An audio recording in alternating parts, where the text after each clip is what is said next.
Welcome to the Reduce Cyber Risk Podcast, where we give you the tools you need to meet your regulatory requirements while helping keep the evil hacker horde at bay. Hi, my name is Sean Gerber, and I'm your host for this action-packed, informative podcast. Join me each week as I provide the information you need to best protect your business and reduce your company's cyber risk. All right, let's get going.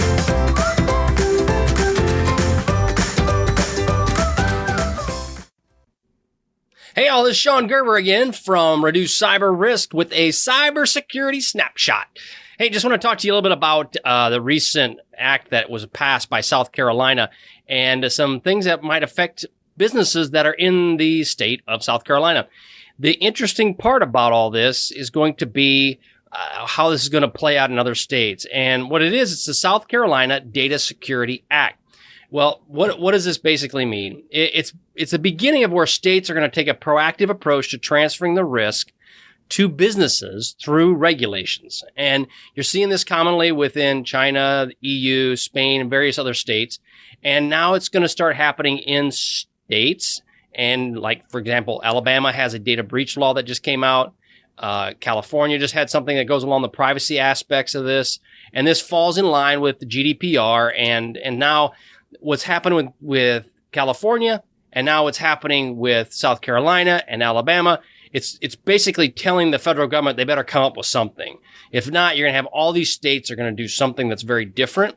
And in the past, what's typically happened is California is used as the litmus test, if you would per se, on how we're going to go forward with these kind of regulations. It's either Maryland or it's California. So this is going to be another one of those little data points. It's going to add up.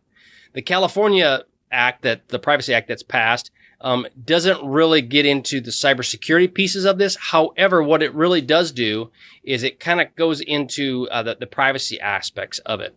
Now, it was going to be interesting. And as I'm talking through this, you'll kind of realize that no one really knows what's going on. But what I'm going to kind of talk about real quick here is how this is affecting South Carolina and how it's based on the insurance within South Carolina. Now, this comes from a quote from a Justin Orcutt, and I'll have his link in the show notes, but it's from the South Carolina Insurance Data Security Act. Now, quote, "It was signed to law on May 14th, 2018 by South Carolina Governor Henry McAllister.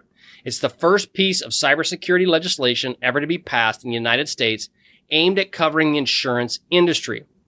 So this industry, the insurance industry, picked this Cybersecurity Act to start working. Now, to set the record straight on some of this, the insurance data security model that they came up with, I think it's NAISC, N-A-I-S-C, I believe is what it is.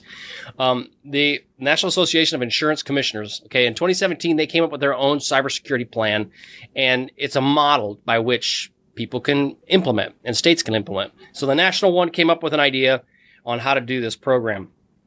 As a result, each state would come up with their own type of program. Well, so what happened? South Carolina took the lead and did it.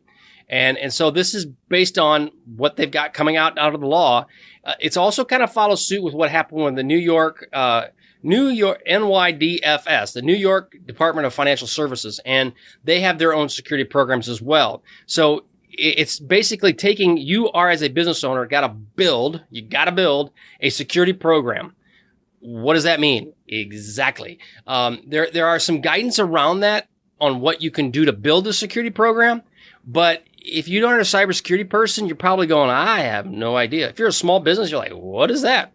Well, so this is going to affect businesses that have less or that have more than 250 people or have more than 250 insurers. And so if you have a business that's got more than 250 people that you are insuring, you have to cover this. Now, to put it in perspective, HIPAA has got it where the rules don't apply to you unless you have 500 or more as in their personal data. So this is the number is 250. So we'll kind of get into that in just a little bit. It's similar to Alabama. See, I can't speak. It's similar to the Alabama breach law and the New York Department of Financial Services law in that they require some level of ownership around security. Now, the official date is January 1st, 2019, but all the requirements don't hit till 2020. But a big chunk of them will hit you in January of 2019. So if you're a business, an insurance business within the state of South Carolina, you better take notice, because this thing's going to be marching down the path, and you're going to have to comply with it. Now, you have to take the risk of your business to go, am I going to comply, or am I just going to wait to see what happens? Again, you roll the dice. I'm Sean Gerber. You know what? Every time I roll the dice, it seemed to burn me. So I usually would kind of err towards the side of conservatism. However, knowing full well that this is coming out in January of 2019, they're probably not going to have all the people they need in place to help you get you to where you need to be. So it'll be interesting to see how strict they are on this piece of it. Again, there ain't advice on to delay it. I'll tell you that right now. You need to get legal counsel to help you decide what you should do for you and your business. But bottom line is, you better be prepared for it, and you better be planning to deal with it somehow. So what it comes down to is that all licensees of the South Carolina Department of Insurance must have a comprehensive, air quotes again, written cybersecurity program in place. So you got to have a comprehensive, big word, written, got to be in paper, okay, and it's got to be in place by January 1st, 2019. So the clock is ticking, you got about 5 months. Yeah, so bada boom, bada bing, better make it happen. Yeah, right? So I would recommend that you get some help with this. And that is based on insurers, agents, and other licensed entities, plus the real estate lawyers who are also in real estate agents. So if you're in the insurance business and you've got over 250 people that are in your agency, which basically means you're covering that many people, right? You're underwriting, or however the big term goes in that. I'm not real sure. But bottom line is, your size of your insurance company has got at least 250 people that are relying on you for their insurance. This would fall on you in South Carolina. So you got to build a cybersecurity program. The cool part about this is there are examples on how to do this. NYDFS has a plan. FFIEC, Alphabet Soup, has a plan. NIST has a plan. The National Institute of Standards and Technology has a plan. And what these are frameworks, which is basically guidelines on what you should do to get a security program in place. Now, here's the gotcha. You got to understand the terminology on what exactly you're trying to accomplish. I'm a cybersecurity guy. As I just proved, I don't know a whole lot about insurance, right? I don't know the terms. I still struggle with premiums. Why is that a good thing? I don't get it. But why do I think a premium is a bonus thing, right? But I got to pay money out. So see, I don't understand the terms. So therefore, what it comes down to is, you as an insurer need to understand what are the terms to protect your business. That's exactly what we're doing here. So reduce cyber risk. We're going to create some security programs. You're going to have some training that's going to be coming out on this in the coming weeks around creating a security program for your business. You can tailor this program. You can use it for your business. You can use the documents that I create with this program for your business. A lot of that can be taken and duplicated. Highly recommend you do it. Okay. No problem with it. Just go do it. The one thing you're going to have to deal with, though, is it does require you to have an individual who is responsible for security within your organization. Now, it can be an employee, it can be a third party, or it can be a other vendor type that can be your responsible party for security. So you're going to have to start thinking about that. Who would that person be? I'll tell you right now, finding cybersecurity people that are worth their salt are expensive. So you need to think about the different options that are available. And we'll talk about that on the podcast as well, and in these training videos on what are some options for you. You need to have a breach response plan. Your breach response plan has to be 72 hours. Now that falls in line with GDPR, is that within 72 hours, you have to have this demonstrated and done. Now that's different than what China, we talked about in the last one of the videos. If you have business in China, it's 24 hours. And that's hard. 72 hours is hard, let alone 24. But again, 72 hours, breach notification, you have to let the insurance commissioner know of your state that you've been breached, you've been pwned, and your data's gone.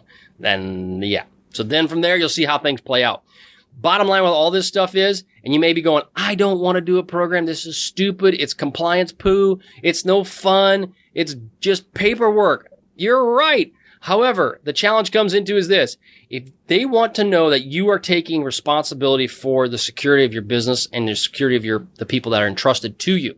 And what's going to happen is this is the way the state is pushing liability onto you. You don't do it, you might end up having to deal with some legal issues. So some civil penalties, fines from the state, all that bad stuff that affects your pocketbook. So I highly recommend you follow what they're asking you to do. And we talked about designating a third party or an affiliate. That's what it's called, an affiliate. There's also many more. We talked about the 250 versus HIPAA's 500 people rule. They also talk about investigating promptly, and records must be kept for 5 years. That's if you get pwned. That's if you get breached. Pwned is a hacker term for pwned. Oh, pwned. I don't know what we used to call it. It's just you're pwned. You're owned, right? So that's the key with all of that. Now, what are some of the recommendations that I have? So basically, number one, read the law. Read the law, understand it. It's about 20 pages long, lots of legalese stuff in there, but you can dig it out. Okay. The other thing is you probably want to get a legal counsel to help you with it. Okay. Understand what's going on. I know that the Insurance Commission is providing some guidance around this. Highly recommend you get up on that and learn some of that stuff. Again, it's your business. You decide what is worth and what is not worth. Look for resources out there to help you build out a program. Reduce Cyber Risk will help you, no problem. But there's other resources out there that can help you with that as well. And then also get cybersecurity advice from people who can potentially work with your legal counsel as well. So having a good legal counsel, and if they got cybersecurity, then you're making money, right? You're in business. However, you're going to pay some money for that, but then you're good. Getting cybersecurity and legal together, working together to help you, that's a benefit and that's a bonus, and I would recommend that as well. So you got to kind of figure out what's best for you and your business and what's best for you. And then again, I come back to utilize a training that I start putting out. Product is built. I just got to go and record it, and you'll have it here soon enough, but it'll be a way to help you. Now, is it going to be to the level that NIST has and every fine detail, and it's going to be the big daddy dog of security programs? Probably not. Is it going to be something that's going to get you in compliance with this law?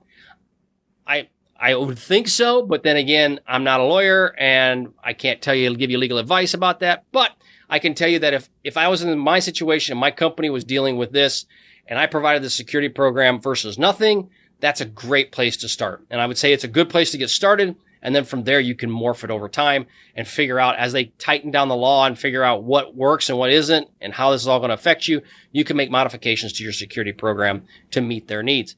Again, you got to have something in place. It can't be just scratched. I mean, it could be just scratched on a piece of paper. Probably not a good idea. It needs to be documented. And they talk about the fact that it needs to be comprehensive. So piece of paper, yeah, scratching it out, probably not comprehensive. But just think about that. Again, this is the South Carolina South Carolina Data Security Act. And there'll be links to it in the show notes on what you can go and click on it and go from there. You can also go see Justin's link as well to the article that he put out. And he does a really good job of talking about some of this stuff. Bottom line, I'm going to tell you guys, I think I've already said bottom line at least twice, but this is the bottom line. This is coming more and more. So you better be prepared for it. If you are an insurer, okay, you're an insurer. Where's that toe again? Yeah. You're an insurer, you're an agent or other licensed entities, plus you're a real estate lawyer or who has real estate agents.